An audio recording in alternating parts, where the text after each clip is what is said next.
NU didirikan itu untuk mengantisipasi berkembangnya faham Wahabi yang ketika itu berada di Saudi Arabia.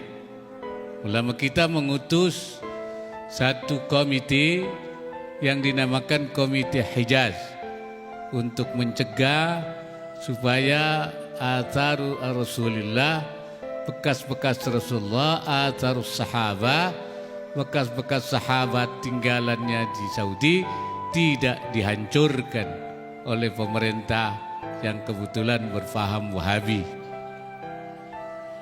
Ketika kembali, maka kemudian Komite Hijaz ini berubah, dibentuk, kemudian namanya yaitu Jam'iyah Nahdlatul Ulama untuk mengantisipasi kemungkinan adanya gerakan-gerakan itu masuk ke Indonesia.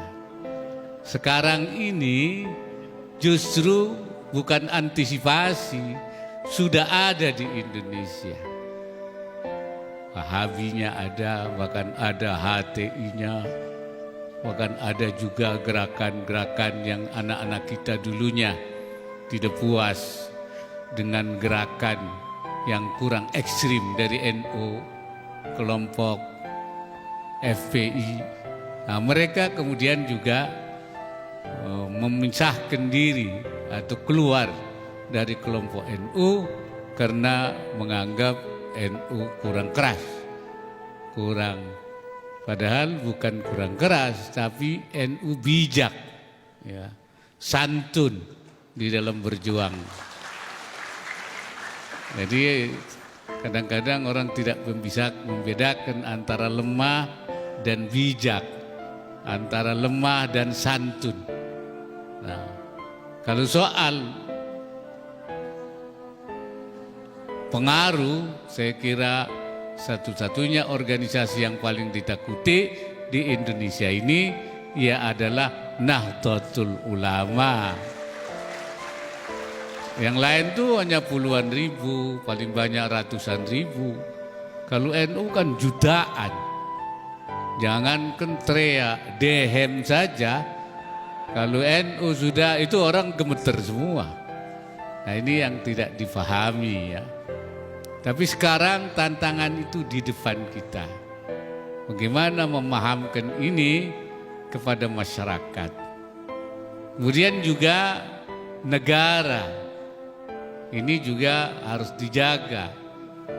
NU bukan hanya berjuang merebut kemerdekaan, tetapi juga menjaga, mengamankan baik dari kembalinya penjajah seperti terjadi ketika lahirnya resolusi jihad untuk menangkal kembalinya penjajahan, yaitu yang kemudian ditetapkan sebagai hari santri dimulai dari fatwa Hadratus Syekh.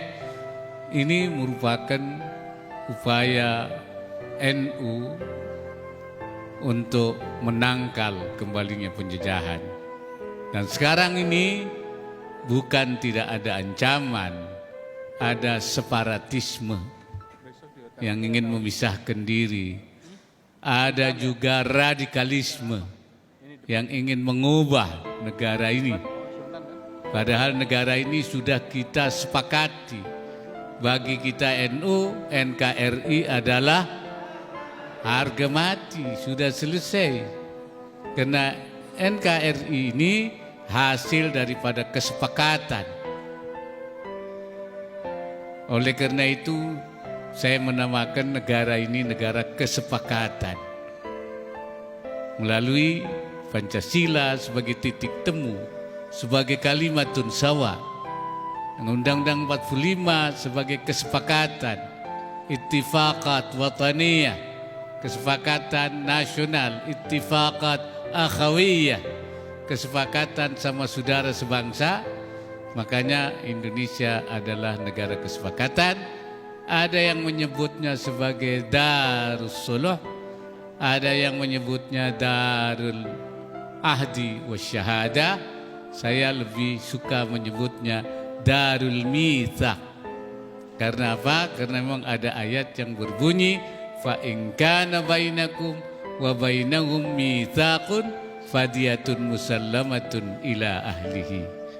Jadi kalau ada antara kamu dan mereka non-muslim ada mitsaq, kesepakatan hidup berdampingan secara damai, maka tidak boleh ada yang dikorbankan. Kalau yang ada yang dikorbankan, maka kalau di antara mereka ada yang korban, kamu harus membayar diyat, denda yang musallamatun ila ahlihi, serahkan kepada keluarganya. Ini mitsaq.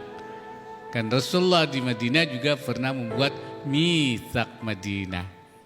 Karena itu kita harus menjaga dari upaya-upaya yang melanggar, yang mukhalafatul mitsaq. Makanya ketika saya ditanya apa itu khilafah itu Islami apa tidak, saya bilang Islami. Karena apa? Dulu ada khilafah Utsmaniyah, ada khilafah Abbasiyah. Tapi yang Islami itu bukan hanya khilafah, kerajaan juga Islami. Sekarang ada kerajaan Saudi Arabia, Al-Mamlakah As-Saudiyah diterima. Ada Al-Mamlakah Al-Hashimiyah di Yordan diterima.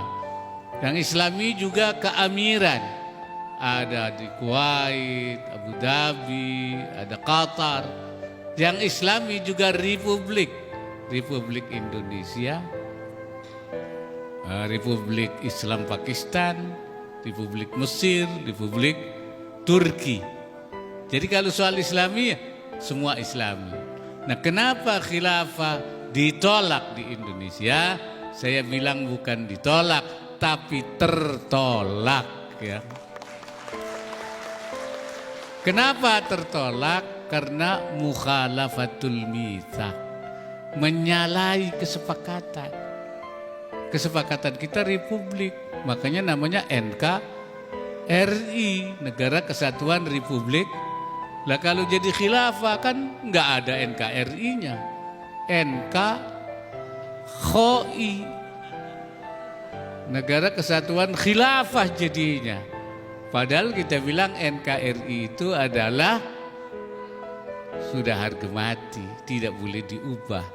Jadi hal-hal yang seperti ini yang sebenarnya tidak perlu diperdebatkan, tidak perlu meteng-teng, ya. Ini urusan khilafah kayak mau perang Bratayuda. Padahal sebenarnya kita letakkan saja secara proporsional. Kenapa itu tertolak? Karena memang mukhalafatul mitsaq, menyalahi kesepakatan. Kerajaan juga tidak bisa mukhalafatul mitsaq, keamiran juga tidak bisa. Yang muwafaqatul mitsaq adalah republik. Selesai, gampang sebenarnya. Tapi ini memang radikalisme, intoleran ini sekarang berkembang, ya. Bahkan sudah memasuki titik-titik yang bukan hanya dilakukan melalui dakwah, tetapi sudah melalui gerakan-gerakan politik.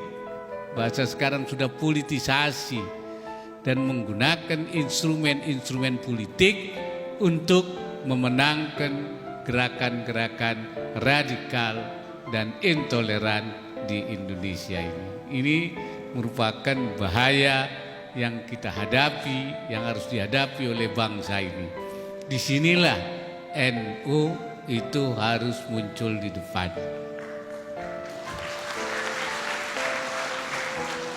Dan kita kan sudah mengatakan dalam Yalal Watan itu, Indonesia negeriku, engkau panji martabatku. Siapa yang datang mengancammu kan binasa, ya karena akan berhadapan dengan NU.